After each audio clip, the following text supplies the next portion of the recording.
السلام علیکم ورحمة الله وبرکاته ومغفرته. درې ځایه به موږ ژوند کوو. زموږ چې و دنیا ته راتګ وسو په درو سرایو په درو ځایو کې به موږ ژوند کوو چې و دارالدنیا ده چې دا کې پکښې یو چې کوم څوک ژوندي دي.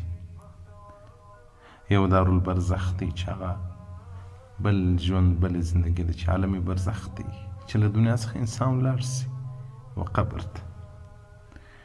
او درېیم ژوند د دارالقرار دی چې هغه د قیامت ژوند دی، یا به جنت وي یا به دوزخ وي. الله جل جلاله دې موږ تاسې اهل د جنت وګرځوي. نو دغه دارالدنیا د دارالدنیا ژوند دا که ښه ژوند و، په طاعت کې ژوند و، په عبادت کې ژوند و. په دارالبرزخ او په دارالقرار کې به بیا ژوند نیکمرغه وي. او که دغه ژوند د دنیا ژوند د شهوت او د معصیت او د ناروا ژوند، نو بیا په دارالبرزخ کې چې قبر دی او په دارالقرار کې چې د قیامت ژوند دی، په هغه کې به بیا ژوند نه ارامه وي. د دنیا ژوند قطع کېدونکی دی. یو انسان راځوان سي مړ سي، یو انسان کوچنی مړ سي، خو لیکن له مرګه بعد بیا مرګ نسته. ژوند که دوه ژوند دی، یو د دنیا ژوند دی،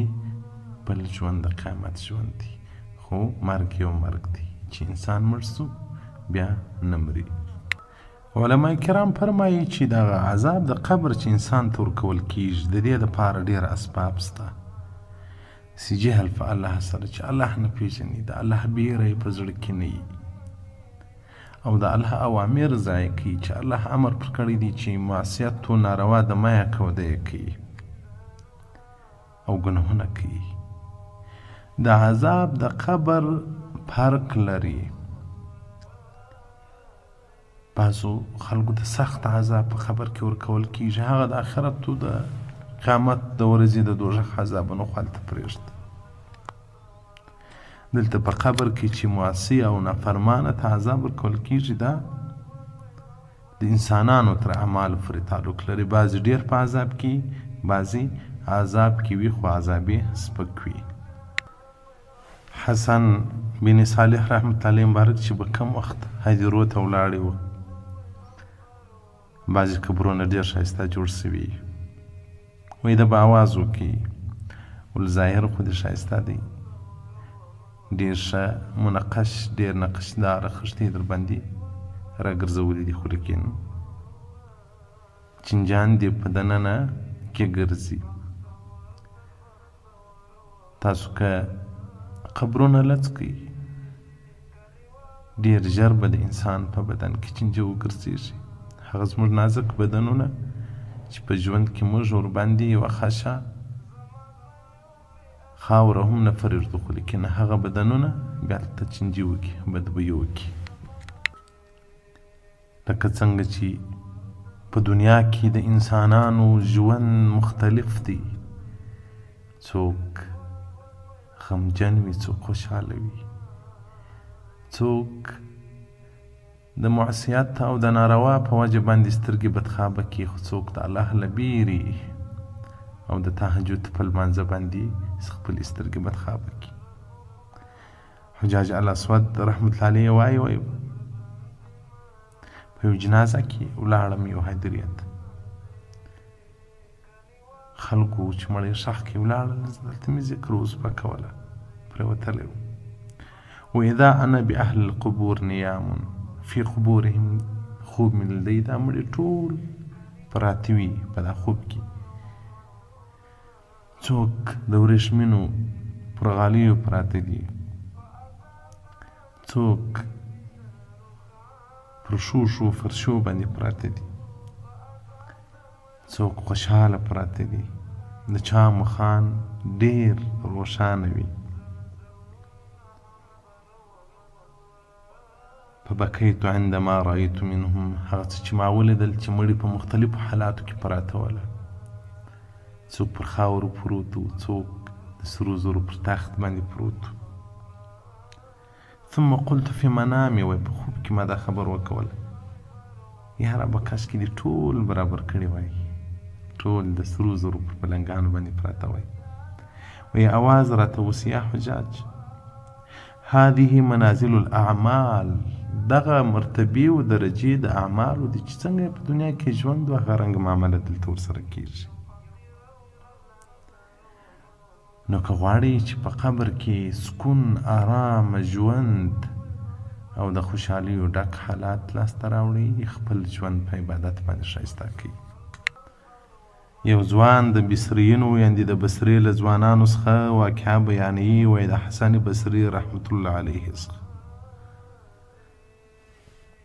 د حسن بصري رحمت الله علیه سره ملګری هم یو جنازې ته ولاړو انسانان را جمع سول حسن بصري رحمت الله علیه مبارک څه ورته وایي ای انسانانو اعملوا لمثل هذا اليوم رحمكم الله د دغه ورځ دپاره عملونه وکړئ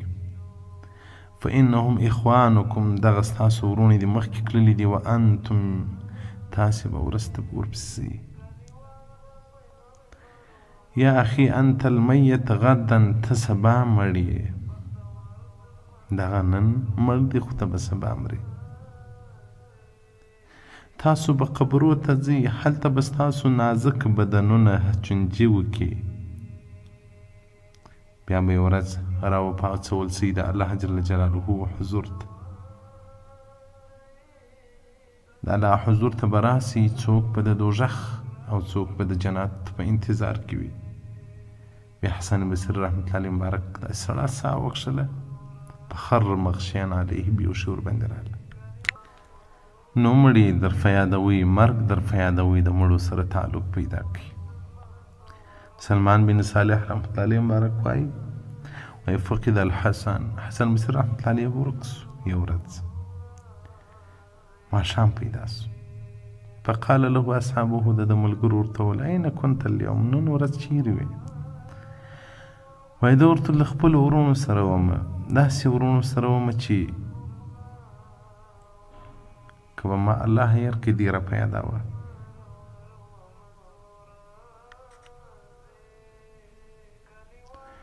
او که به ما غیبت کاوه ورسره دی غیبت نه راسره کاوه حسن بصري رحمت الله علیه ورته وایي چې له داسې ورونو سره مې ورځ تېره کړله چې الله به مې هېرېدی دی به راپه یاد کړي او چې ما به غیبت کاوه غیبت دی نه راسره کاوه هغه انډیوالان ورته وایي یا ابا سعید دا څومره نیک انډیوالان دي دي دا څومره نیک ورونه دي دي دا موږ ته هم راوښیه دول درځي راځي راځي قبرستان ته وذروا هؤلاء اهل القبور دغه اهل قبرو دا هغه ورونه دي چې ته الله یې رې در په یاد وي نو ځکه قبر ته چې انسان ودرېږي لازم دا فکر کوي چې ما ته دلته څه کول پکار دي په سروز اورېدلو په فلم کتلو په نورو نارواو باندې په دغه خبر کې زما ژوند ښه کېږي او که په لمانځه په ذکر په تلاوت په نیکو کارو باندې نو هېڅکله نه غافلېږي همیشه به د الله یاد ورسره وي چې هر څو غیبت کوي د غیبت نه در سره کوي غیبت خو له داسې چا سره کېږي چې دی هم غږېږي یاره پلانکی څنګه ووه نو د یوه کې کوي ته دوې خبرې په هغې کې کوي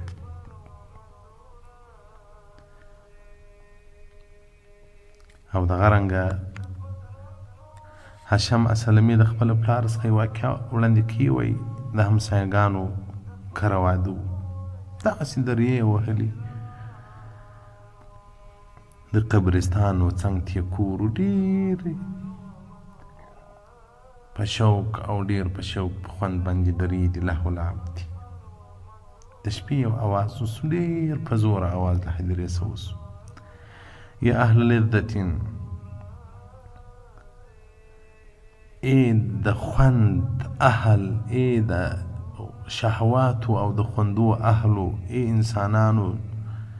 چې تاسو د شهوت او د لذت اهل یاست ارمان به وکړي. غږ ورته وسو چې ډېر کم په دنیا کې خوشحاله خلک موږ دلته خوشحاله لیدلی دي. د دنیا غمجن به په قبر کې خوشحاله وي. سبا به یوازې دلته راځئ، هېڅ انډیوال و قریب به نه یې در سره. وایي هغه ځوان چې واده ورلره سوی و، هغه ځوان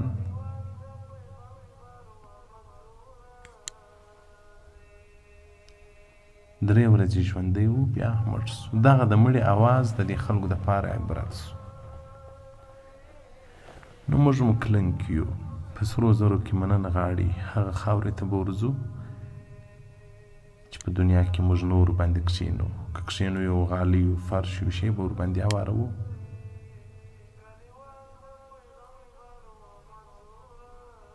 دا پرون ورځ خپل مرشد ته تللی وم، هغه داسې د مورید کره و چې هغه ایساره امتي کوه، ډېرې دوړې وې.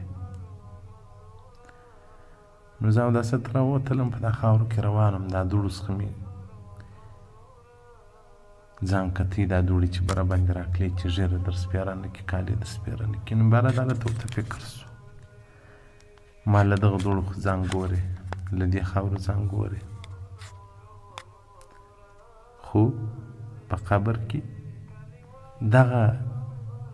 رقم خاوره درته پیدا سي که به نسي پیدا. دا خو ښه پسته خاوره ده. په قبر کې به دا ډول پاک خاوره درته میلاو سي، او که به هلته ډبرینه مځکه وي. نو الله دې دا دنیا زموږ دپاره د عبرت ژوند وګرځي، د شهوت او د لذت ژوند دې الله نه راته ګرځي.